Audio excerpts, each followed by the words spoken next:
Dans cette vidéo sur les suites numériques, je vais vous dire ce qu'est une suite numérique et comment est-ce qu'on les crée, ces suites numériques. Donc qu'est-ce qu'une suite numérique? C'est en fait une liste ordonnée de nombres réels. Par exemple, la suite U des nombres pairs 0, 2, 4, 6, 8, 10, etc., etc. Cette suite U, c'est bien une liste de nombres réels. Et pourquoi ordonnée? Parce que le premier, c'était 0, le deuxième, c'était 2, le troisième, c'était 4, le quatrième, c'était 6, et ainsi de suite. Donc, on a bien ordonné cette liste. Les nombres 0, 2, 4, 6, 8, 10, 12, etc., c'est ce qu'on appelle les termes de la suite. Et les nombres 1, 2, 3, 4, c'est ce qu'on appelle en fait soit l'indice, soit le rang du terme de la suite. Par exemple, si je prends 4, 4, c'est le terme d'indice 3 de la suite. Ou, on dit aussi que 4 est le terme de rang 3 de la suite. On voit donc que une suite numérique, c'est en fait une fonction de grand N dans grand R. Qu'est-ce que ça veut dire? Alors une fonction, pourquoi? On voit bien qu'en fait, avec la notation que j'ai utilisée, on se dit, tiens, bah à 1, on a associé le nombre 0, à 2, on a associé le nombre 2, à 3, on a associé le nombre 4, à 4, on a associé le nombre 6. Ça nous fait penser à, ah bah oui, c'est comme les fonctions où à x, on associe f de x. Donc on voit bien que c'est une fonction. À un nombre, on associe un autre nombre, et un nombre qui est unique. Pourquoi c'est une fonction de grand N dans grand R? C'est parce que les nombres de départ ici, 1, 2, 3, 4, ce sont bien des nombres entiers, naturels. Alors ils peuvent des fois commencer à 0, hein, ça dépend des exercices. Là je l'ai commencé à 1, mais j'aurais pu dire, voilà, le 0, à 0 on associe 0, à 1 on associe 2, à 2 on associe 4, etc., etc. J'aurais pu changer en fait la numérotation ici.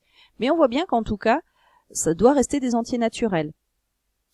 Par exemple, ça veut dire que le terme d'indice 1,5, bah en fait il n'existe pas. Autant dans les fonctions on peut calculer f de 1,5, autant dans les suites, on peut pas calculer l'image d'1,5 par la suite. On peut pas non plus calculer celui de 2,3. On peut pas non plus calculer celui de -7. Donc il faut vraiment rester au départ sur des nombres qui sont entiers naturels. Les nombres d'arrivée, eux, par contre, sont bien dans R. Là, ici, ils sont entiers naturels, mais on aurait pu très bien avoir comme nombre d'arrivée 2,7, 1,75, moins 1,8, racine de 2, des choses comme ça. Ça peut arriver. Au niveau des notations, comment est-ce qu'on note donc ces termes-là? On va dire, pour le premier par exemple, que U1 est égal à 0, ou U de 1 est égal à 0. On a les deux façons de noter. On privilégie généralement la première, mais ça peut arriver que dans certains exercices, il donne la deuxième. U de 1 égale 0, alors on voit bien, U c'était le nom de la suite, le 1 étant son indice, et donc U1 égale 0, ou U de 1 égale 0, ce qui paraît assez normal. Le 1 ici, vous y ferez attention, il est en indice, il est sous la ligne 1. D'accord? Il est plus petit que le U. Exactement de la même façon, on a donc U2 qui est égal à 2, U3 qui est égal à 4, U4 qui est égal à 6, etc., etc. Si maintenant on part du terme d'indice n, ce terme d'indice n, c'est ce qu'on appelle donc UN. On avait bien ici 1 à qui on associait U1. U3 à qui on associait U3. U3 c'était 4. Donc ici, à n, on associe U de n. Ce U de n, là, c'est ce qu'on appelle le terme général de la suite U. Donc ça, c'est du vocabulaire, tu dois le savoir. Si on te dit donner le terme général de la suite U, c'est un U de n. Ensuite, au niveau de la notation des suites, on a plusieurs façons de les noter. Soit on dit tout de suite la suite U, soit on dit la suite qui a n associe U de n, si on note plutôt en fonction, soit la suite qui a n associe UN, cette fois-ci en notation indicielle, soit on met U de n pour les deux dernières entre parenthèses. Alors pourquoi est-ce qu'on le met entre parenthèses? Parce que quand on ne le met pas entre parenthèses, quand on parle de UN, c'est simplement un seul terme de la suite. Quand je le mets entre parenthèses, je parle de tous les termes de la suite. C'est là la différence. Donc on voit bien que dans les deux dernières notations, j'ai bien mis le UN entre parenthèses pour parler de toute la suite. Et donc après, la petite différence entre les deux derniers, c'est que soit je précise que n est dans grand N, donc on commence à 0, 1, 2, 3, 4, 5, soit je le précise pas et ça paraît naturel en fait. Donc au niveau des notations, moi j'utiliserai plus particulièrement U et U de n, entre parenthèses. Donc ça, c'est pour la notation d'une suite. Au niveau des modes de génération d'une suite, on en a deux types de génération. On peut soit définir une suite par ce qu'on appelle la formule explicite. Qu'est-ce que c'est? En fait, c'est tout bêtement en fait de donner la formule directe qui permet, enfin la formule directe du terme général. Donc là, si on parle par exemple de la suite racine de 3n plus 7, avec n qui est dans grand N, on sait que ça, ce qui est dans la parenthèse, c'est u de n, c'est le terme général. Donc un, c'est racine de 3n plus 7. Si maintenant je veux calculer, par exemple, u0, puisqu'on nous l'a dit, les n appartiennent à grand N, donc ils commencent à 0. Donc u0, il suffit de faire quoi? On le voit bien, il suffit de remplacer le n par 0. Autrement dit, u de 0, c'est racine de 3 fois 0 plus 7, c'est-à-dire racine de 7. Si je veux calculer u1, on fait exactement la même chose. u1, c'est-à-dire que je vais mettre un 1 ici, ça veut dire que le n, on va le remplacer par 1. Autrement dit, ce sera racine de 3 fois 1 plus 7, ce qui vaut racine de 10. Exactement de la même façon, je sais calculer u2, donc c'est racine de 3 fois 2, cette fois-ci plus 7. Et donc ça c'est racine de 13. Et je vois bien qu'en fait, l'avantage de cette suite définie par formule explicite, c'est qu'en fait, je peux calculer n'importe quel terme de la suite.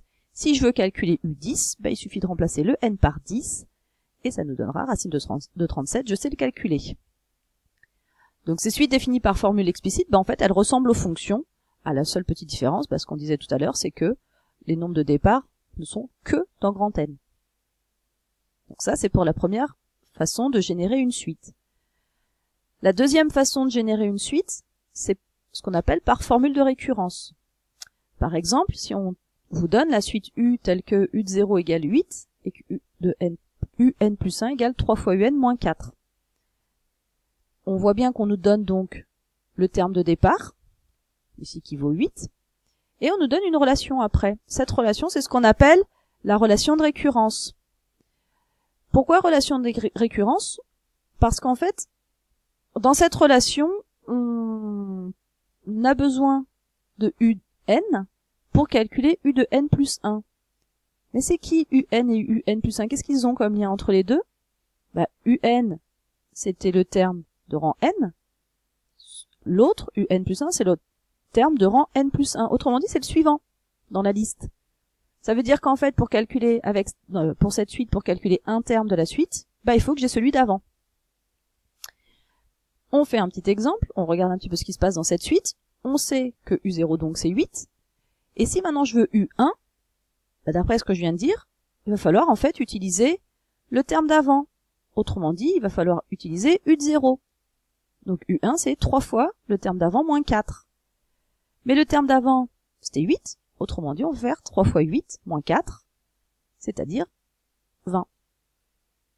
Si maintenant je veux calculer U2, U2 exactement de la même façon, je sais que pour calculer un terme, j'ai besoin de celui d'avant.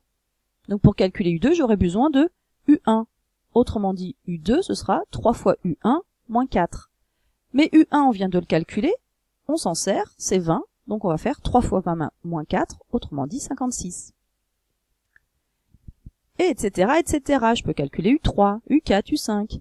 Mais si je veux calculer U10, c'est quoi le problème? C'est qu'en fait, U10, on le sait, nécessite de connaître U9. Oui, mais pour U9, il me faut U8. Pour U8, il faut U7, U7, il faut U6, etc., etc. Ça veut dire qu'en fait, avec ce mode de génération de suite, par récurrence, si je veux U10, il faut que je calcule tous les termes d'avant. Je sais le faire, c'est pas le problème, je sais le faire, mais c'est sûr que ça va être long. Si par exemple on vous demande U400, on peut y passer du temps. Autrement dit, sur ce style de suite, on sait calculer, sur ce style de mode de génération de suite, on sait calculer tous les termes de la suite, mais évidemment ça va être long.